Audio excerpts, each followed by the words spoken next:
Welcome to Keep Sane. This is going to be episode 23. I had to start over. My mic was muted, so I get 5 minutes in and realize there's no audio. So, anyway, I don't have an episode title. This was kind of created by an annoyance with a Facebook post. Um, it was a post by a person called Angry White Boy. I think that was their name.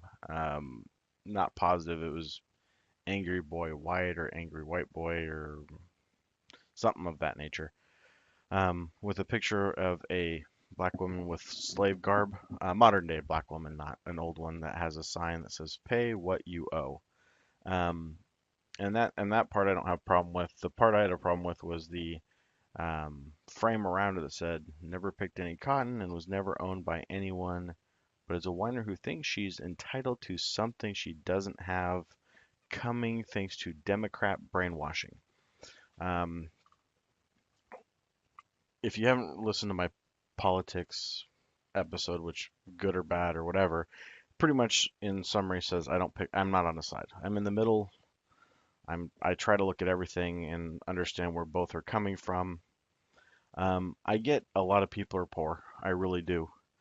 Um, and I get certain groups of white people, Irish, were treated like crap for a long time. But to me, what this sign really states is we haven't done anything to truly allow a race to have the same advantages and future that um, a lot of white groups have had. Um, when we freed slaves, I know there was an order issued by a Southerner, I believe it was in Georgia, for the 40 acres, and then modified to 40 acres in a Lent mule. I read a little thing about it before because I've heard it before, and I was trying to make sure I had some semblance of accuracy. I mean, the article I read, I don't know if it was specific, but essentially, it's like, oh, to make reparations, we were going to give 40 acres to freed slaves, at least within Georgia. And I didn't read a specific spot, but so essentially there was supposed to be about 400,000 acres allocated to 400 freed slaves so they could begin a life. And then they were going to be lent a mule so they could start tilling crops. It was tillable land, I believe is what it was phrased as. So you couldn't give them land that was unusable, which is fair. I'm sure the Native Americans would love some of that in some regard from what I've heard about some of the reservation land quality. But no, really, to me, that's what this is about. It's not about, you know, adding to a welfare system or a socialized base pay, or I can't remember the term for that one. Um, Global pay.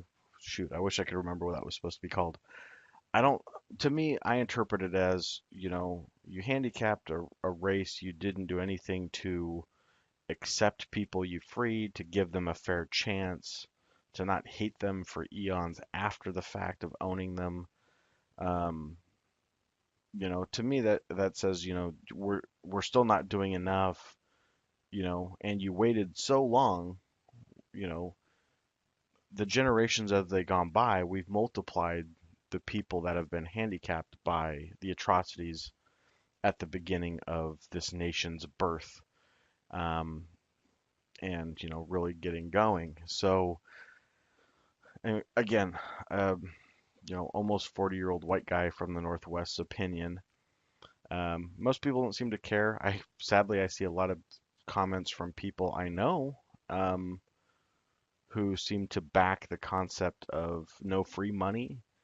I don't think they're getting the concept again, which to me is, you know, there's still racism. There's still people who are, feel emotionally and educationally repressed. I mean, look at the frickin' Hiltons. Those bitches haven't done anything and they've had a silver spoon. Think about that's the opposite of that. People want a fair chance in an education and are willing to work for it and everything else. They just want, you know, some corrections made so they can be part of some of them can eventually be part of the 1%. If there are, I don't know it, at least within the US. I mean, look at professional sports teams. Give me the percentage of black ownership, Hispanic ownership, Asian ownership. I mean, US Asian, not foreign money. Because I mean, again, didn't look up all this stuff. This is stuff that comes to my head. If you look at professional sports teams, look at where the main wealth is. Not pro athletes. I'm talking wealth. People who aren't broke in 3 years. No, I'm not talking like look at lottery winners and pro athletes. I mean, they're not educated to money. They're treated like, and regardless of race on this one, um, treated like cattle. You know, this is not something that is creating wealth. Most of these people don't know how to, aren't educated about finances. You have a bunch of 20-year-old, 24-year-old millionaires who don't know what to do with money. They buy houses, cars. I mean, I know if someone would have given me, and again, I said without race, I'm talking white people too. You watch the 30 to 30s, there's plenty of broke ass ex-athletes that are white. Um, I know if you'd have given me millions of dollars in my early 20s, I'm pretty sure I would have pissed it away. I would have had people arguing it, but would I have listened to them? I I don't know. I mean, again, if I'd had a longer career, I probably would have wised up eventually. But I'm talking guys who have that one contract and then get hurt. They only get their guaranteed. If they're pro football, they may have only made a few 100,000, which yeah, I would love to make a few 100,000, but if you get used to that size check and that's the way you build your life and don't realize, man, I better put most of this away because who knows how long this is going to last. I mean, that'll hurt you quick. I mean, and again, this is people who get a minor shot there, but again, they're not taught to build wealth. I mean, look at our education system. We don't teach people in public schools how to build a life and success. We don't. I don't know how to do it. I mean, you read wealthy people books. I mean, I'm trying to start thinking about doing it right, but I have no idea. I've spent the last 20 years fucking up finances and everything else, and I had a lot of great opportunities. I mean, think about it. If you weren't in a war zone or a frickin' mud hole or wherever different rural parts, ice shack or desert, whatever the hell the environment you're in, where there's nothing around but whatever industry died 40 years ago. I mean, what opportunities are there? So think about that. I'm reading stuff all day long about ignorance and hate, and it doesn't make any sense to me. I mean, yeah, people are angry, really angry. You have generations of people who have felt hated and, marginalized, and yeah, there's animosity. I've had dark days and not hard off and had really bad thoughts run through my head about how I'm going to make it right and how I'm going to, get mine and all this stuff. And that's with a support system, people I can go to if I actually need a roof over my head or to pay a bill or, people I can borrow money from if I have to. I mean, but I'm just too proud to have to want to go ask them. That's with that in place. Given I'm a fairly angry guy most of the time and easily upset and annoyed with people, but so what? That's what I'm working on, but that's with all that there. I have hope. I still have hope that I can become a self-made millionaire. I really hope I am someday. I work hard enough and I try, and I have a skill set enough to where if I could learn to sell all the services I offer and all the things I, you know, create, if I could sell it and do it in a timely fashion before everybody else does it, I would already be a millionaire. But so I haven't put myself where I want, but I've been given a lot of opportunities. Not every opportunity. I'm not a Hilton. I'm not a freaking Kardashian that's got millions to just find myself wherever the fuck I want and have all the money to start whatever business I want. I don't have any of that shit, but I've got enough opportunities not to realize my fuck ups are mine. But guess what? If I'm not given those opportunities, I don't have hope, then those fuck ups aren't mine. Those are things put, those are obstacles that are almost insurmountable. And I don't care. I mean, watch Naked and Afraid. You have people from all over who can't last 3 weeks that have been trained, who are supposed to know how to survive. 3 weeks. It's not happy enough. It's not easy enough. And so many people quit. And that's a farce of what I'm talking about here. I mean, or a joke, horrible comparison, whatever. Sometimes my mind spits out words. I'm not sure if they're being used right. Again, decent education, not great, but decent education. And I probably say a lot of stupid shit.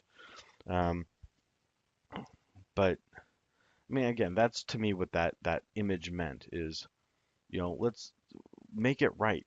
Do some things, not a scholarship here or there, or I mean, provide opportunities and hope. I mean, and I'm sorry, as an American, I mean, as much as whatever other bitches I have with the way people approach stuff about nationalism and patriotism, I mean, it's hard to have the same hope we used to have. The industry's not here. If everybody got a college education tomorrow, we'd just have a bunch of people without a job and would have a college education.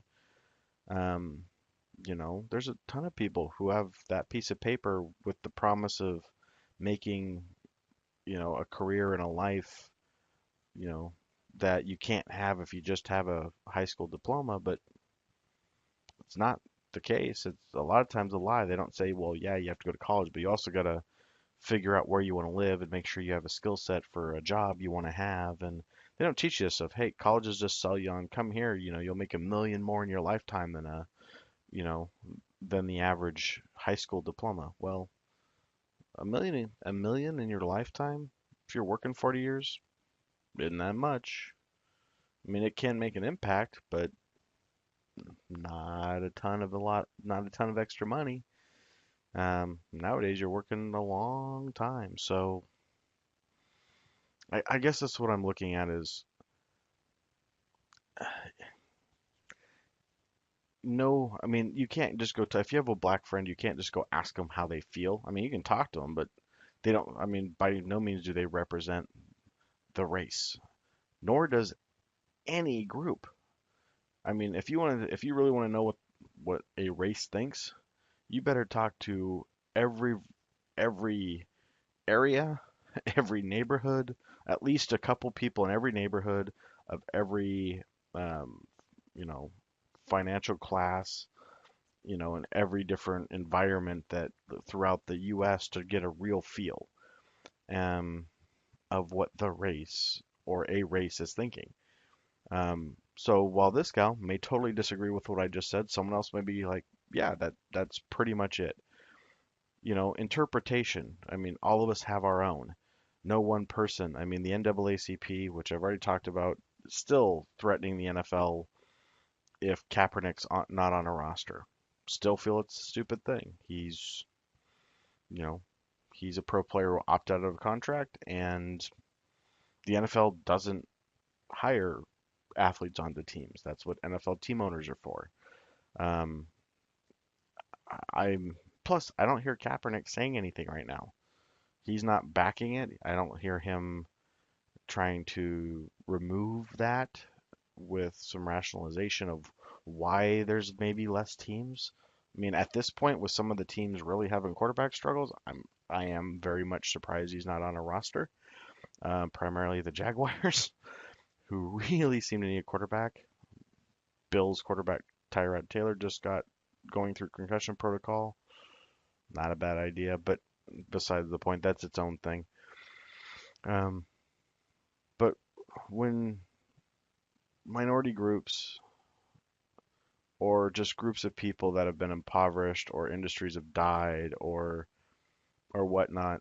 I mean, compassion should be the first thing that comes through. Like, you know, what are you talking about? I mean, someone did from the South create an order to give 40 acres, and it was overturned by the federal government to not have to have former slave owners. It wasn't just grabbing acreage, it was slave owners' property.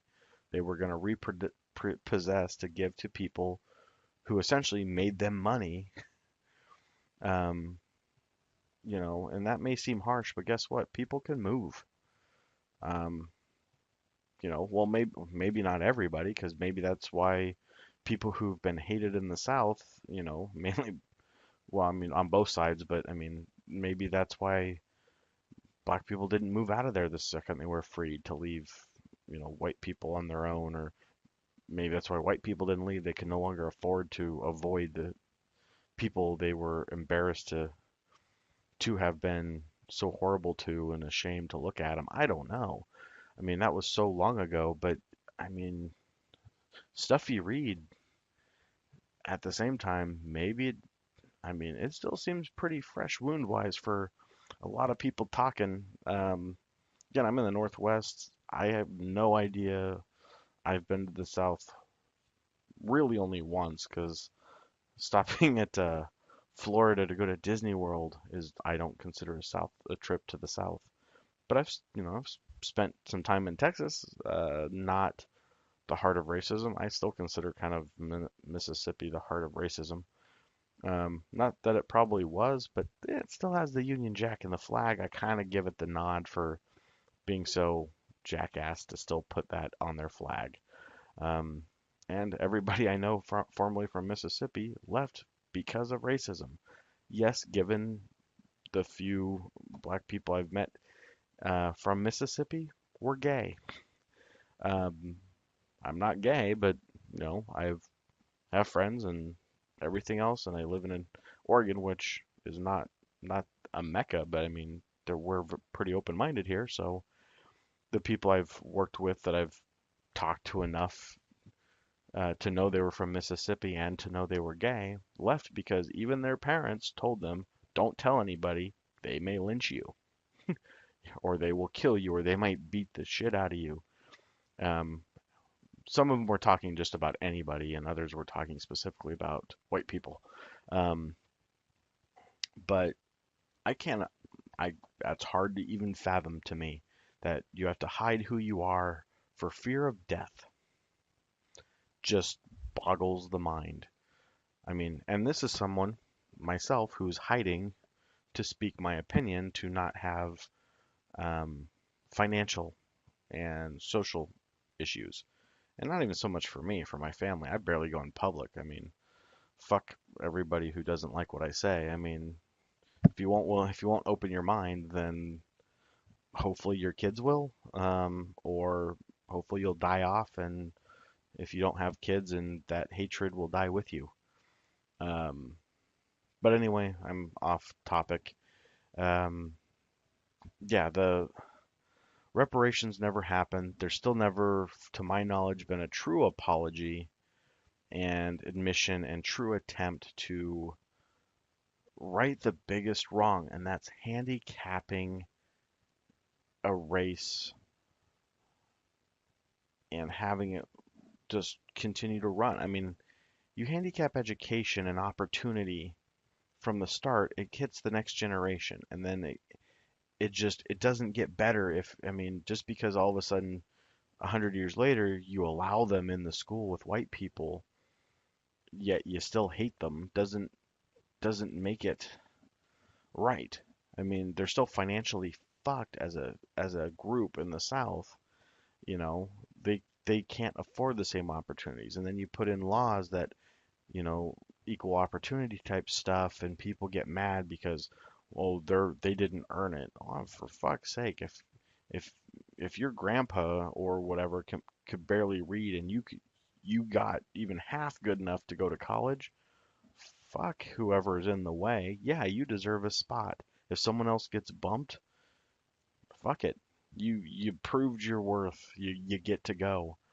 I mean, I don't think people understand. I mean, it's hard to fight and get through daily obstacles and societal and national. I mean, I mean, I don't. I've seen kids who can barely read. I mean, but I'm saying when I'm talking, I've seen kids who can barely read. I'm talking little kids who like in third grade can barely read, and I find it weird. I find it weird when a kid can't read by kindergarten. I mean, I both my boys were read to so much and luckily got it, didn't have issues.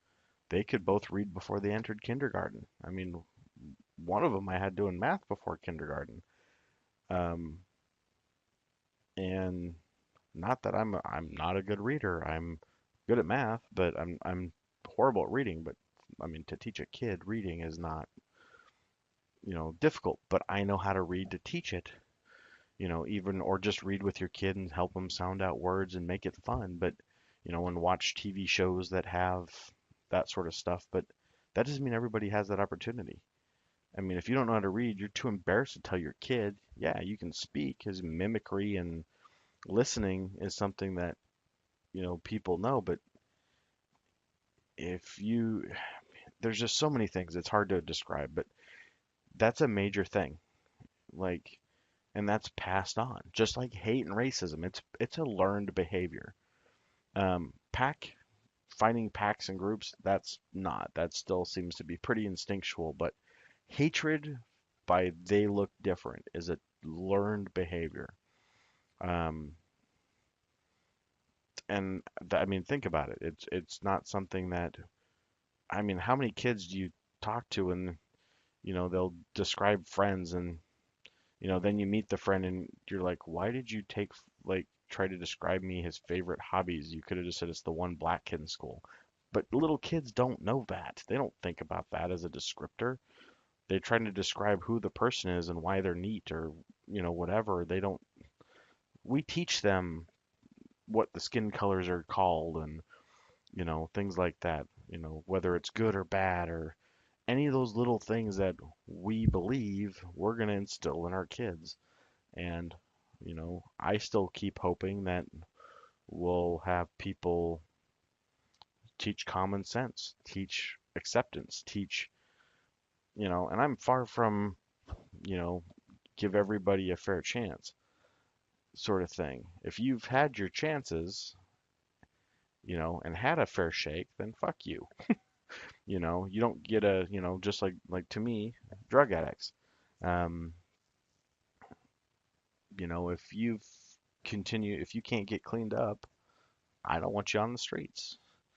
But then again, I have a different view on the death penalty and all that other stuff. But that has nothing to do with race. That has to do with, I mean, where I'm from, I mean, most of the drug addicts that are on the corner are freaking white. So that's definitely not a race thing. So if wherever you're at, they aren't usually white, then I don't want you to assume I'm talking about, you know, any other group besides white people. That was my reference there. Anyway, I think I've exhausted my point, I guess, that I can make right now, rattling through my head. It's pretty late at night, and I don't seem to be coming up with any other good arguments other than if you think needing to help equate people's opportunities and hope, just look at how annoyed you are with silver spoon kids like the Hiltons and the Kardashians and shit like that, and how horrible and dumbass people they are with way too many opportunities they don't deserve, and think of how the other side feels. I mean, just again, anyway, have a good one.